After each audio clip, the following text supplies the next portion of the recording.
The private dining room at Belmont House carried the soft scent of buttered herbs and old money. Everything about the place whispered exclusivity, from the low amber lights to the hushed footsteps of staff trained not to exist unless summoned. My sister, Claire, sat at the center of the table, posture perfect, smile rehearsed. Tonight was her moment. She called it her official debut, celebrating a modest feature in a regional-style magazine that she swore was the first step towards something huge. My mother, Evelyn, rose from her chair and gently tapped her fork against her wineglass. The sound cut through the room instantly. Conversations died. Faces turned. With a practiced smile and a voice thick with pride, she lifted her glass toward Claire and announced that this family was raising a dreamer, someone brave enough to chase greatness. Applause followed. I joined in, clapping automatically, feeling detached from my own hands. Then the server arrived. He bypassed my parents. He ignored my sister. He stopped beside me and quietly placed a thick black folder next to my water. My stomach tightened before I even opened it. When I did, the number stared back at me like an accusation. $3,450. It wasn't just a restaurant bill. It was a silent expectation. My mother leaned in close, her perfume heavy with oak and wine. "Your job is secure," she murmured, squeezing my arm. "You can handle this. Family supports family." I looked at her hand on my sleeve, then at the folder. I said nothing.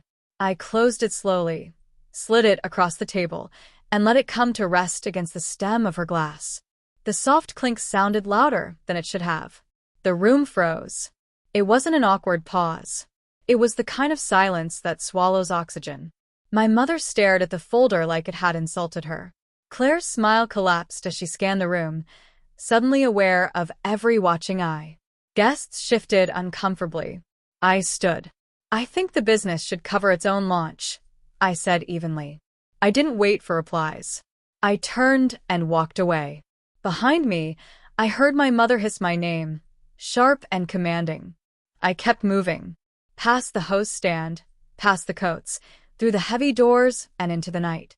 Cold air slapped my face, clean and real, and for the first time that evening I breathed fully. My partner, Daniel, followed without speaking. He opened a car door for me, his jaw tight. The drive home was quiet, tires humming against asphalt, streetlights flickering past. I waited for panic, for regret, for the urge to fix what I had broken. It never came. Instead, there was clarity. My hands rested calmly in my lap. They weren't shaking. For years, I had been the cushion, the backup plan, the unspoken solution. Tonight, I had said no, and the world had not collapsed. Daniel reached for my hand. "Are you okay?" "I think," I said slowly. "I just quit." He smiled faintly. "About time." When we got home, our apartment felt still and safe. I knew my phone was lighting up, but I didn't touch it. Sitting there, I realized something I hadn't let myself think before. I wasn't strong because I carried everyone. I carried everyone because I was afraid to stop. I wasn't generous. I was hopeful in the most dangerous way. There's a psychological trap where people believe effort guarantees reward. That if you give enough, sacrifice enough, eventually it has to work out. I had lived inside that lie for a decade. I thought of everything I had paid for. My father's counseling sessions during his identity crisis. Claire's first apartment deposit. The endless short-term loans that were never repaid. Each time, I told myself it was the last one. The one that would finally earn me respect. Occasionally, I'd get a thank you, a compliment, just enough to keep me feeding the machine. That night, I realized the machine was never broken. It was built to take. In the bedroom, my phone buzzed violently against the nightstand. Messages stacked rapidly. "You embarrassed us. How could you do that to your sister? Fix this now." Not one asked if I was okay. Not one questioned the bill. They weren't worried about me. They were angry because their access had been interrupted. I didn't reply. I opened my laptop and started a spreadsheet. If we were going to talk about obligations, we were going to use numbers, not guilt. I listed everything. Dates, amounts, transfers, deposits, fees. Then I added another column. Missed anniversaries, canceled trips, emotional labor, silence swallowed. The total was devastating. I wasn't overextended. I was drained. Daniel glanced at his phone. There's something odd on the receipt photo, he said, handing it to me. Near the bottom, buried in fine print, was a charge I hadn't noticed. Private room deposit, future event. The date was next month. I called the restaurant. Calm voice. Polite questions. The manager confirmed it easily. The room was reserved for my parents' anniversary celebration. The one they said they couldn't afford. They weren't canceling it. They were charging it to me.